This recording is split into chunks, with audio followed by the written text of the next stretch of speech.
Buenos días, mi nombre es Jorge Antonio Flores Ramírez. Voy a explicar el póster que lleva por título Caracterización por difracción de rayos X y espectroscopía UV visible de nanocatalizadores de cobre soportados en circonia. El objetivo será estudiar el efecto del contenido de cobre en el catalizador cobre soportado en circonia por medio de las técnicas físicas difracción de rayos X y espectroscopía UV-Vis de reflectancia difusa para determinar el tamaño del cristalito y las principales bandas de transferencia electrónicas presentes en las muestras sintetizadas. Durante esta ponencia emplearemos 5 tipos de catalizadores, cada uno con diferente porcentaje mol de cobre, el cual podemos observar en la siguiente tabla. Los porcentajes varían de 0, 1, 3.6, 5 y 10% mol de cobre, y estas son las referencias que usaremos en la ponencia para referirnos a cada una de ellas. Se utilizó la técnica Sol-Gel debido a que es un método tradicional que nos permite un mejor control de los parámetros de síntesis y que nos arroja muestras sólidas con propiedades finas y texturales mejor controladas. Parte de la metodología que se empleó para el presente trabajo consiste en identificar, en este caso, la fase predominante de los patrones de difracción de las muestras, los dos picos más intensos, determinar la posición del pico y el ancho del pico a media altura. Estos son conceptos que maneja la ecuación de Debye-Scherrer, y finalmente se determinó el tamaño de cristalita. Por su parte, para realizar la simulación gaussiana y hallar numéricamente los valores de longitudes de onda sobre las cuales es posible hallar las principales bandas de transferencia electrónicas, se empleó la metodología de la figura 3. Tenemos los espectros UV visibles, se realizó la simulación gaussiana mediante el software Origin Pro 2021. Se identificaron las bandas de absorción y posteriormente se determinó cómo evolucionan estas bandas conforme se incrementa el porcentaje de óxido de cobre. Comentar que este trabajo que se presenta el día de hoy es complemento de un primer trabajo que se envió a la reunión el año pasado.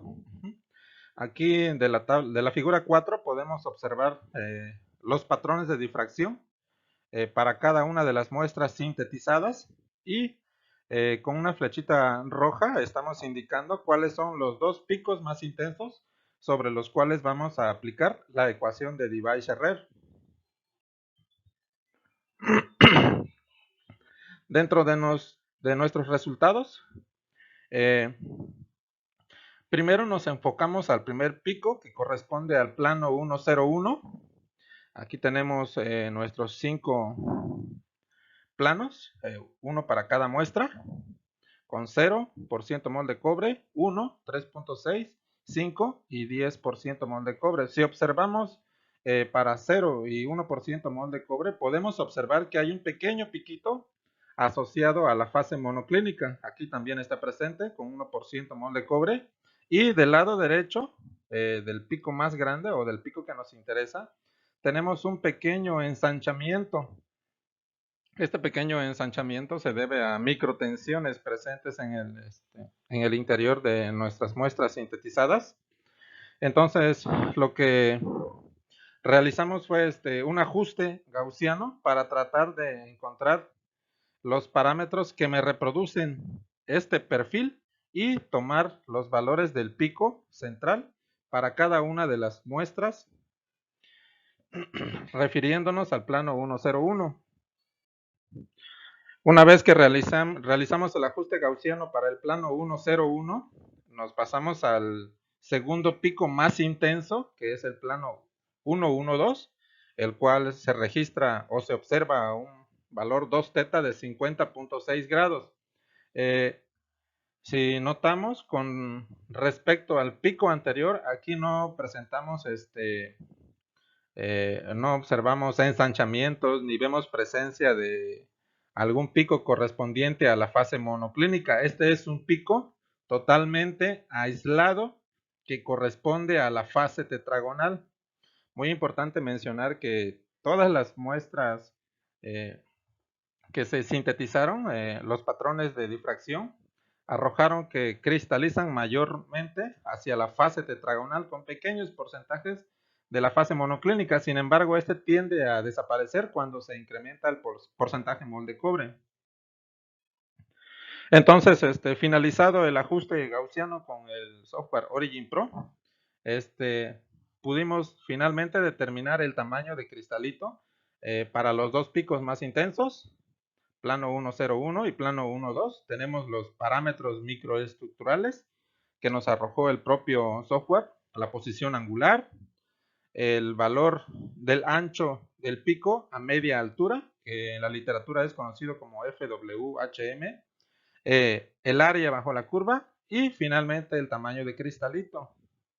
Asimismo, para el plano 112, si observamos el plano 112, muestra un tamaño de cristalito más homogéneo comparado con el plano 101.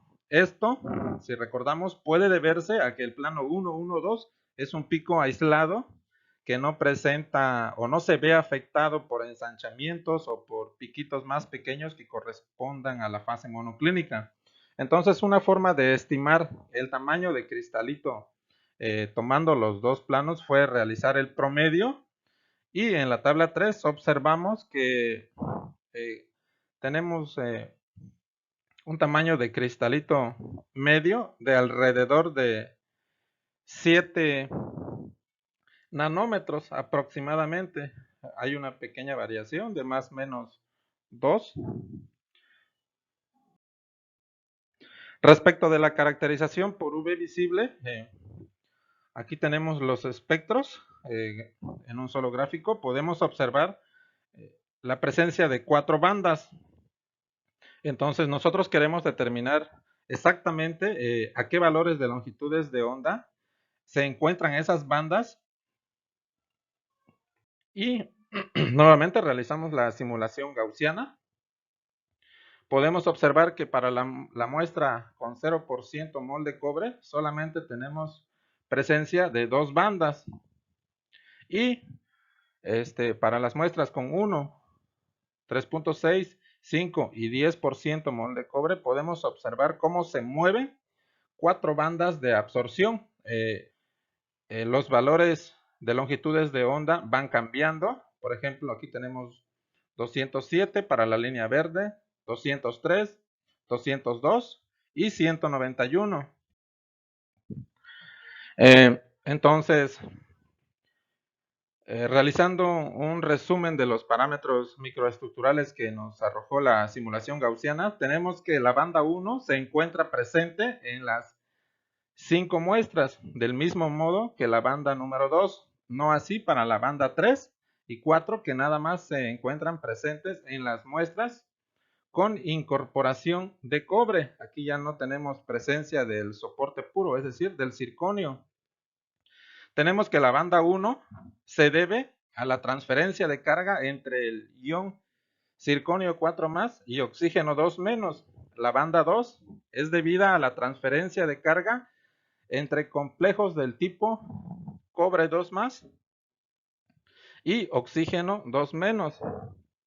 La banda 3 debida a la transferencia de carga entre el oxígeno 2-, cobre 2+ y oxígeno 2-. Y finalmente tenemos que la cuarta banda se debe a transiciones del tipo de orbitales DD de iones cobre 2+, presentes en un entorno octaédrico tetragonalmente distorsionado. Y este es un gráfico que nos muestra cómo evolucionan las bandas. Tenemos que la banda 2 y la banda 4 son las que predominan en nuestras muestras sintetizadas. Conclusiones. El análisis de difracción de rayos X mostró que los sólidos cristalizan mayormente en la fase tetragonal, con pequeños porcentajes de la fase monoclínica.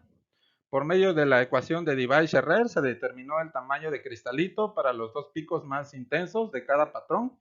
encontrándose que existe una diferencia de alrededor de 2 nanómetros entre ambos picos, lo cual probablemente está relacionado con las condiciones de aplicación de la ecuación.